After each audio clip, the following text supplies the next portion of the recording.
চতুর্দিকে শুধু দুর্ভিক্ষ আর অভাব। সে অভাব ভাতের নয়, সে অভাব কাপড়ের নয়, সে অভাব শিক্ষার। সন্তানদেরকে শিক্ষা প্রতিষ্ঠানে দিয়ে নিশ্চিন্ত থাকা যাবে এরকম শিক্ষা প্রতিষ্ঠান আঙ্গুল দিয়ে দেখাবার মতো দু চারটিও খুঁজে পাওয়া কঠিন।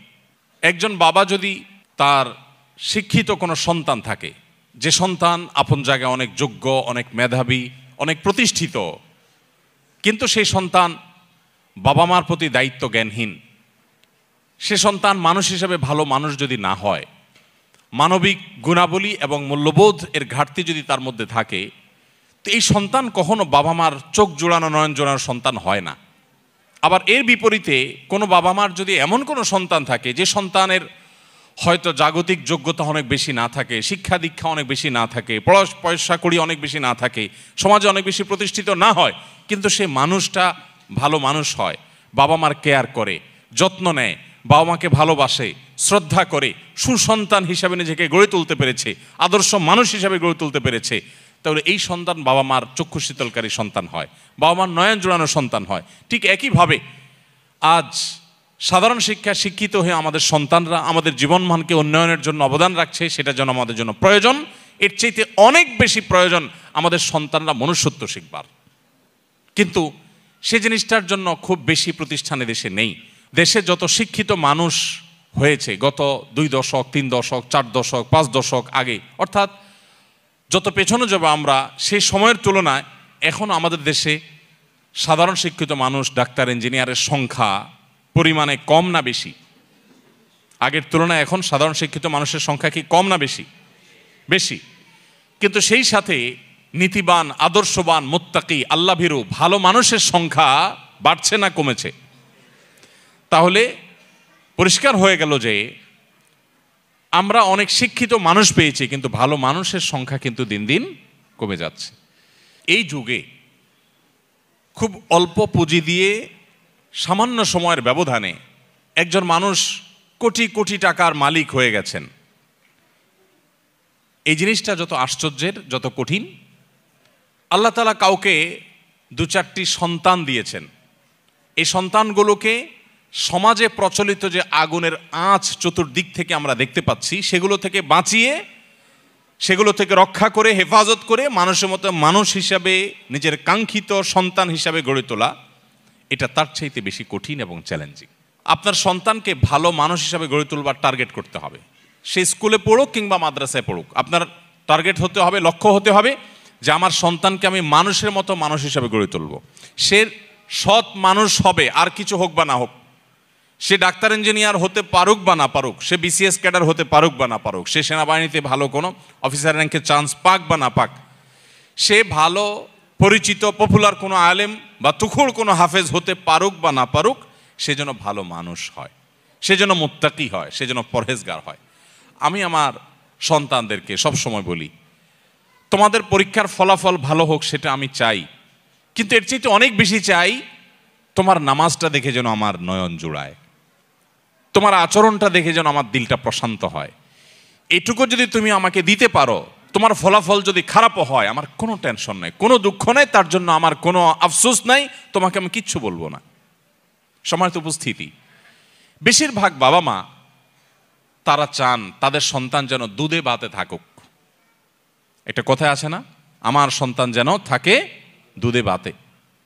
আপনার সন্তান দুধে ভাতে থাকুক, ভালো উপার্জন করুক, তার ভালো কেরিয়ার করুক, এটা আপনি চান, এটা চাওয়াটা দোষের না।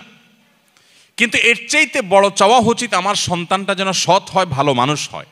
কয়জন বাবা, কয়জন অভিভাবক আপনি এই সমাজে দেখাতে পারবেন যেই অভিভাবক তার সন্তানকে বলে, বাবা তুমি অনেক বড় শিক্ষিত হতে পারো আর না পারো, তুমি সৎ মানুষ হবে? বরং উল্টা আমাদের সমাজে দেখি, সন্তানের জন্মের তারিখটা বেশিরভাগ বাবা মা ভুল লেখেন, ইচ্ছাকৃত ভুল না, মিথ্যা লেখেন। কেন?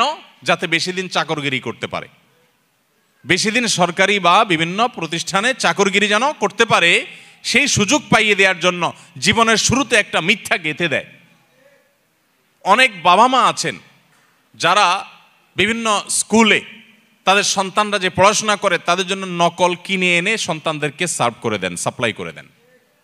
এরকম বাবা মা আছে না? নাই এই সমাজে? আছে না? শুধু ভরে আছে। অর্থাৎ বাবা মার হাবভাব দ্বারা তারা বোঝাতে চান যে দেখো, আমি নিজে তো টাকার মেশিন, সারাদিন পয়সা ছাড়া আর কিছু চিনি না, অতএব আমার ঘরে জন্ম হয়েছে তোমাকেও টাকার মেশিন হতে হবে বাবা। দিন শেষে বাপ সন্তান সবাই মিলে আমরা টাকার মেশিন হয়ে যাব, দুনিয়া মানি ছাড়ার কিছু বুঝি না। সম্মানিত উপস্থিতি, আজ শিক্ষিত সন্তান নিয়ে বাবা মা যতটা সুখে আছেন, এই সমাজে এত শিক্ষিত সন্তান না থাকলেও বাবা মারা অনেক বেশি সুখী ছিলেন, সন্তানরা অনেক বেশি সুখী ছিলেন একটা সময়। শুধু পার্থক্য এইটুকু, তাদের মধ্যে নীতিনৈতিকতা ছিল, এখন নীতিনৈতিকতা নাই।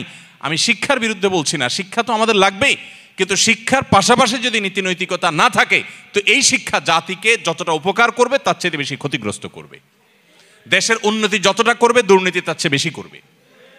অতএব একজন আদর্শ অভিভাবক হিসাবে আপনার সন্তানকে যদি আপনি মানুষের মতো মানুষ হিসেবে গড়ে তুলতে চান, আপনার টার্গেট হতে হবে আমার সন্তান দুধে ভাতে থাকুক আর না থাকুক, আমার সন্তান থাকবে সত্যের সাথে, আমার সন্তান থাকবে ন্যায়ের সাথে, আমার সন্তান থাকবে নিষ্ঠার সাথে।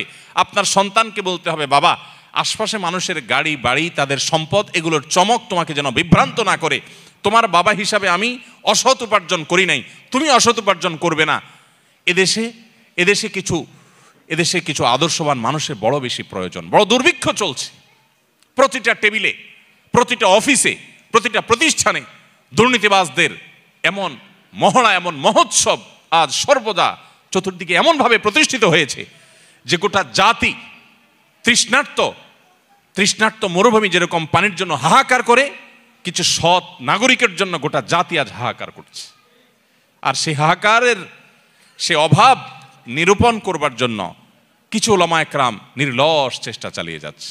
সময়ত অভিভাবকবৃন্দ, আপনার সন্তানকে ছোটবেলা থেকে শিখাবেন, বাবা, আশেপাশে মানুষের অবৈধ উপার্জনের যে এটা দেখে তুমি বিভ্রান্ত হবে না। মনে রাখবে, এই মানুষগুলোর অনেক সম্পদ আছে, পয়সা কড়ি আছে, কিন্তু সে নিজেকে জানে সে একজন আস্ত চোর, সে একজন আস্ত ডাকাত, সে একজন আস্ত দুর্নীতিবাজ, সে একজন আস্ত অসৎ মানুষ, সে একজন খারাপ মানুষ। এই অপরাধ বোধের অদৃশ্য দাহন তাকে জ্বালাতে থাকে। অতএব তুমি তার সেটা দেখবে না, তুমি সততার সাথে চলবে। তোমার ভেতর থেকে একটা আওয়াজ তোমার কাছে আসবে যে আলহামদুলিল্লাহ, আমি কোনো অসৎ উপায়ে উপার্জন করি নাই। অতএব আমাদের সন্তানদেরকে মানুষের মতো মানুষ হিসেবে গড়ে তোলবার জন্য প্রথম লক্ষ্য হবে যে তারা ভালো মানুষ হোক।